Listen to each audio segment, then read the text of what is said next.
Okay, in this video we're going to go through some of the settings. Now the first thing you may or may not have noticed is that I'm using Firefox. Now with the new Windows 10 you get a new browser called Microsoft Edge. And this is your default browser. So let's just bring this up. Now Microsoft Edge is actually a really nice browser. It's a huge upgrade from Internet Explorer. So you will enjoy it if you were using Internet Explorer. It has a lot more features, and I will go through all of the features later on in a different video. Okay, so now I'm going to show you how you can set default apps. So I'm going to open Firefox now.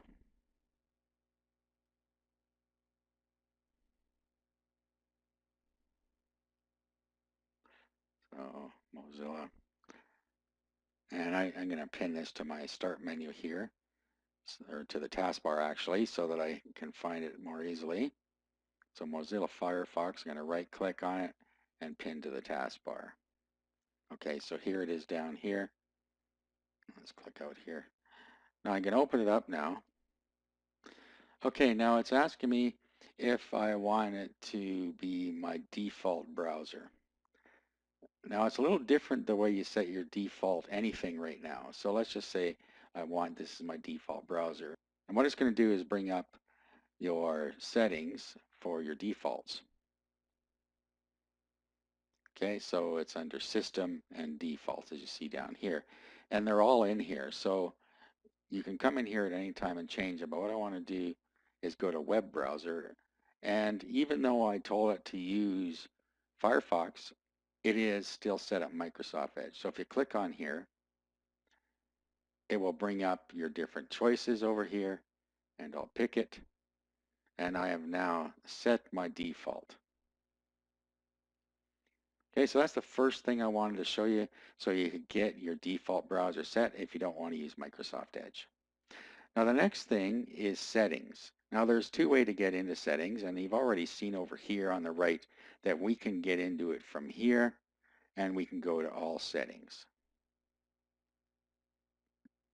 You can also get into it by going to the Start button and going to Settings here. It takes you to the same spot. Okay, and then you have your system, devices, network, personalization, accounts, time and language, ease of access, privacy, and update and security. Now while we're talking about settings, I want to show you something else. If you go over to your Start menu and you right click on it, then you get a lot of other commands that you've seen before. Okay, this is just a way to get to the direct commands in Windows and your control panel and so on without having to go through this way. Now the control panel is something that is not within the rest of it. You're supposed to use the Windows settings that you're seeing on the menu in front of you, but if you want to go to the control panel, you can get to it from there, and you can adjust your computer settings from here. So that's how you can get to the control panel, and a few of these do point partially back to the control panel. Okay, so having said that, let's go into settings, and we have notifications and actions. And the first thing we come to is our displays, so you can change your multiple displays here. Notifications and actions. Okay, so you can change your notifications here. Show me tips about Windows. You might want to turn those off after a while if you know what you're doing. App notifications. Notifications on the lock screen. Show alarm reminders. And then show notifications while presenting. And you'll see down here, these are individual apps that are going to show us notifications, so you can turn any of these off at any time. Okay, so let's go back up here. I don't really want to show you anything else in there. A lot of them are pretty self-explanatory. But the next thing I want to show you is privacy. And this is where you're going to want to pay some attention. Now, there are several things that Microsoft is keeping track of that you can turn off if you want. So send Microsoft info about the way I write to help improve typing and writing in the future. We have let websites provide locally relevant content by accessing my location. So I'm going to turn this one off, but you can decide what you want to do there. Now, your location is simply that the apps can know your location, and maybe you do and maybe you don't want some apps to know. So if we look down here, you can choose apps that can use your location. So for instance, you may want, well, you probably would want any weather apps to know your location. Okay, and then and so on down here. So you can set whichever apps you want to use your location. Okay, then your camera. If you want to let apps use your camera, and then it'll show you down here which apps are using your camera. Okay, so if you don't want some apps using your camera, you can turn them off right here. Same with your microphone. Again, it'll show you which apps are allowed to use your microphone down here. Okay, speech, inking, and typing. You'll see here that Microsoft is getting to know you. So it's keeping track of things for Cortana, which we haven't gotten to yet. Now, if you're going to use Cortana, you're going to want to leave this on. Otherwise, you're going to want to turn it off. And I'm going to talk about Cortana right after this. Now, see down here, there's cloud info. So Bing can keep track of your information for all of your devices. So if you have a Windows Phone or something like that, then you can go in here and you can change your settings there. Okay, your account info. So let apps access my name, picture, and other account info.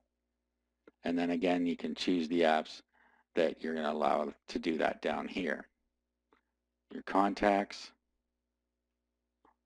Okay, so these are the apps that are allowed to access your contacts. So you see that there is a lot of customization you can do to prevent apps from getting your information. Okay, and then your calendar. So you can let apps access your calendar, and then again it tells you which ones, and you can turn them on and off as you like. Messaging.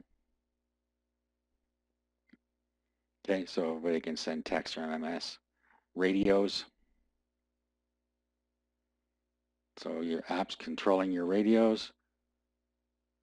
Other devices. And then it does just what it says.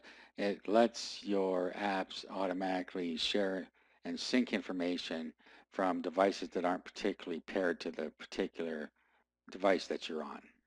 Okay, and then next we have feedback. So this is the settings for the amount of feedback that is sent down to Microsoft. And then our background apps. This shows you the apps that are running in the background. And if you see some in here that you don't want running, you can just turn them off like that.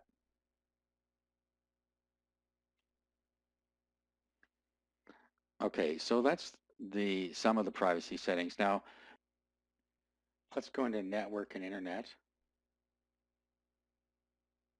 And then roll down here, and you want to manage Wi-Fi settings. And you get something in here called Manage Wi-Fi Sense. And what this is going to do, if you don't change it, is allow your contacts to be able to access your network. So you're likely going to want to turn off all of these here so that it won't share your connection with your contacts. Okay, so by setting all of those things, it will make you a little bit safer on the internet. Just watch what you share. Now you can set them the way you want, but the less you share, the less chance you have of having something bad happen to you. Now another thing I want to go over with is updates. So let's go into updates and security and Windows Update. Now what we want to do here is go to advanced options, and you want to notify to schedule a restart. The reason we're going to do this is so that you can choose when the updates are going to be installed rather than get interrupted by having updates installed automatically. You cannot stop updates from happening in Windows 10 like you could in other versions of Windows. Okay, so I've already done this, but you can come in here and you can just click on here and you can have automatic or notify. And I always pick notify, and it'll just tell you when it needs to install updates. And the next time you restart it, it will update, or it'll do it at some time when it knows you're not using the computer.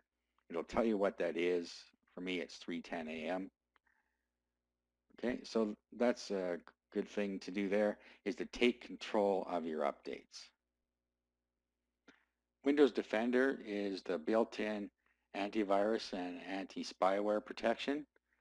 Now, I have this enabled, but it's on another account on this computer, so I'm not able to actually do anything with it on this account. But these are all turned on, as you can see. They're just grayed out here. So this all looks after itself automatically. You can click here to use Windows Defender, and it'll bring up the window. And it's telling us that it's being used. We can scan it manually. We can look at the updates here and the history. Okay, so again, you have built-in protection against viruses and spyware. Okay, and then you have backup. Now, backup allows you to back up your system in a different way. So you can back up files to another drive and restore them if the original are lost or damaged. So you can add a drive here. You can also go to more options here. And this is where you could restore files from a current backup. And then we have some advanced settings here. And this is going to take you to the control panel. And this is where you can turn file history on. This is a way that Windows can keep track of your file history and install file history from another drive. Okay, so let's go back. Okay, and then we have recovery. Now, you can reset the PC. What this will do is it will reset the computer to factory, and you can either keep the files that you have on here or remove them and reinstall everything. So be careful with that. You can go back to a previous version of Windows if you upgrade it from another version, and I upgraded from 8.1, as you can see here. So I could go back to that if I wanted to, and you only see this for 30 days. Now, I'm going to show you how to delete the old Windows system because it's still sitting on here taking up about 10 gig of space. I'm going to show you that in a little while. Then you have Advanced Startup. If you click on this, it restarts your system and brings up a startup menu where it'll let you either recover from a restore point, from a backup drive, from a backup partition, and some other thing. So that's another way you can recover if you have a problem. There are the settings we want to set for privacy and protection. Okay, so we're going to continue with some more settings in the next video.